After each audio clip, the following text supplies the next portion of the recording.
Ты уже живешь там год, получается. Да.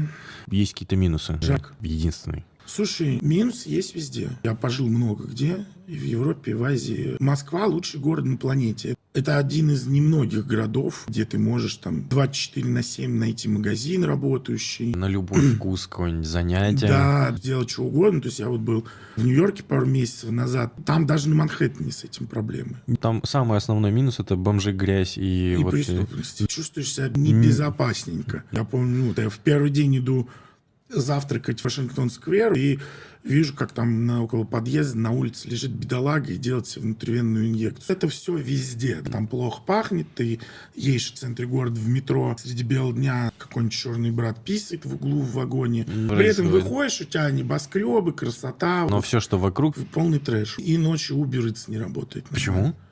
Ну, потому что рестораны закрываются. Потому что нефиг ночью жрать, спать надо.